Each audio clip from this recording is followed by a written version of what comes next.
नमस्कार मित्रों, मेरे स्पिरिचुअल कनेक्ट आप सभी लोगों का हार्दिक अभिनंदन। मित्रों, आज मैं आप लोगों को भक्तमाल की कथा में राजा पृथु जो हुए हैं, जिन्होंने इस पृथ्वी को बनाया है।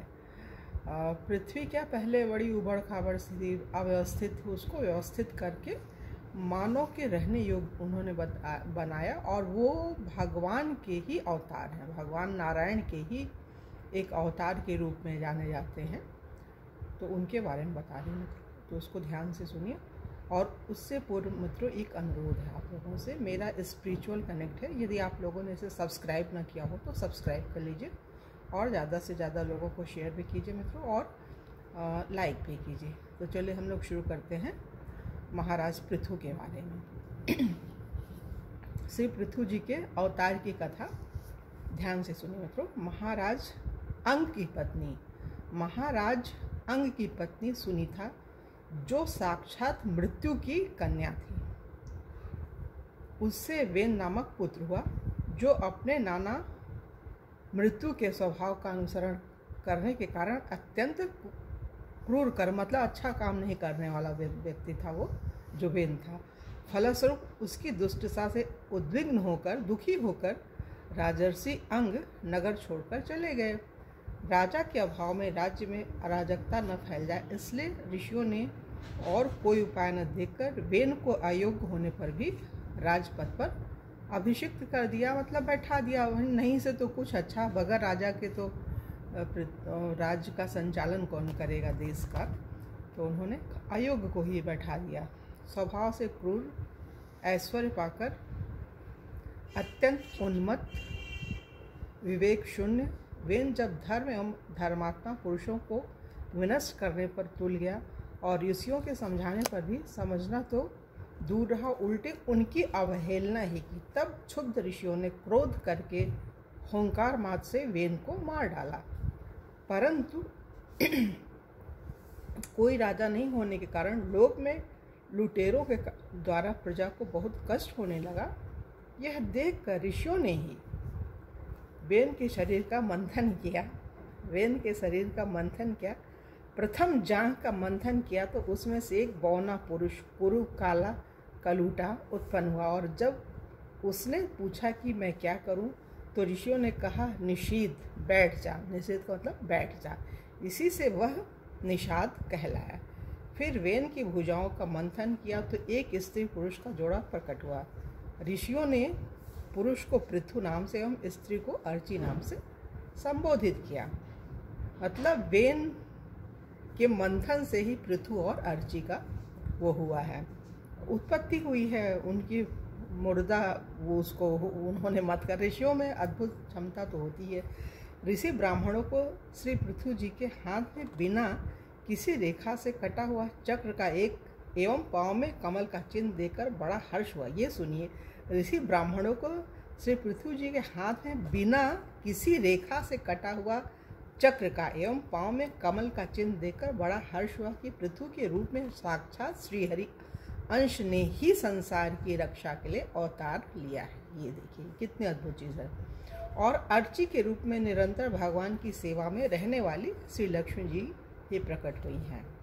सुंदर वस्त्र और आभूषणों से अलंकृत महाराज पृथु का विधिवत राज्याभिषेक हुआ। उस समय अनेक अलंकारों से सजी हुई महारानी अर्ची के साथ वे दूसरे अग्निदेव के सदृश जान पड़ते थे। सब लोगों ने उन्हें तरह तरह के उपहार भेंट किए। इसके पश्चात सूत, मागध और बंदी जनों ने स्तुति की। ब्राह्मणों ने पृथु जी को प्रजा का रक्षक उद्घोषित किया। वेन के अत्याचार से उत्पीड़ित पृथ्वी ने समस्त औषधियों को अपने में छिपा लिया था, और चूंकि बहुत समय बीत गया था, अतः वे औषधियाँ पृथ्वी के उदर में जड़ हो गई थी। यही कारण है कि जब श्री पृथु जी का राज्य हुआ, तब भी पृथ्वी रसा होकर भी रसहीन ही बनी रही। फलस्वरूप भूख के कारण प्रजाजनों के शरीर सूख कर काटे हो गए थे। उन्होंने अपने स्वामी पृथु के पास आकर कहा।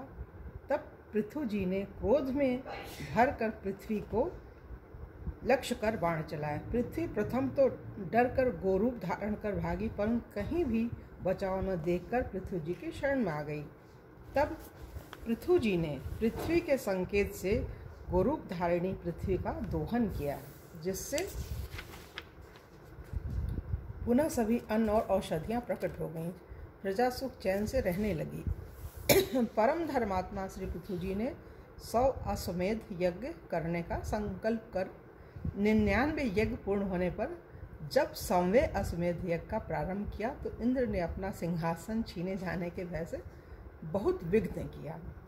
तब इंद्र का वध करने के लिए उद्धत श्री पृथ्वी जी को याजकों ने यज्ञ में क्रोध को अनुचित बताकर स्वयं मंत्र बल से बलपूर्वक इंद्र को अग्नि में हवन कर देने का निश्चय किया। तब लोक सृष्टा जगत पितामह ब्रह्मा जी ने ब्राह्मणों को समझाकर रोका। श्री पृथ्वी जी का 100 यज्ञ करने का जो आग्रह था उससे निवृत्त कर इंद्र से संधि करा दी। महाराज पृथु के 99 यज्ञों से ही यज्ञ भोक्ता यज्ञेश्वर भगवान विष्णु को भी बड़ा संतोष हुआ। वे देवराज इंद्र को साथ लेकर श्री पृथु जी के सामने प्रकट हुए। अपने ही कर्म से लज्जित इंद्र श्री पृथु जी के चरणों में गिरना ही चाहते थे कि श्री पृथु जी ने उन्हें हृदय से लगा लिया। भगवान का दर्शन कर श्री पृथु जी निहाल हो गए। आँखों में प्रेमाश्रु, शरीर में रोमांस, हृदय में उमड़ा हुआ अनंत आनंद सागर, यह थी उस समय श्री पृथु जी की अवस्था। उन्होंने हाथ जोड़कर भगवान की स्तुति की। भगवान ने श्री पृथु जी के गुणों की सराहना करते हुए वर मांगने को कहा। तब श्री पृथु जी बोले,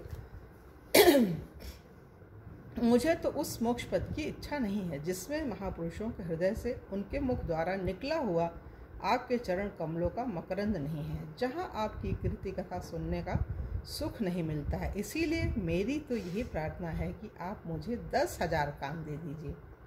राजा पृथु ने कहा भगवान से, मुझे 10,000 कान दे दीजिए जिनसे मैं आपके लीला गुणों को सुनता ही रहूं। इस प्रकार प्रार्थना करने पर उनको अपनी भक्ति का वर प्रदान कर भगवान अंतर्धान हो गए। बहुत काल तक धर्म पूर्वक प्रजा का पालन कर श्री पृथु जी सनत कुमार जी के उपदेशों का स्मरण कर कि अब मुझे अंतिम पुरुषार्थ मोक्ष के लिए प्राप्त करना चाहिए। पृथ्वी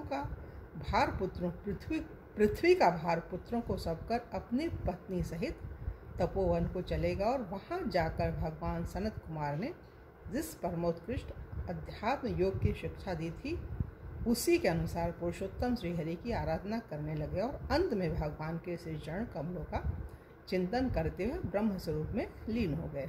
यह देखकर महाराज पृथु की पतिव्रता पत्नी अर्ची ने चिता बनाई और अपने पति के साथ सती हो गई।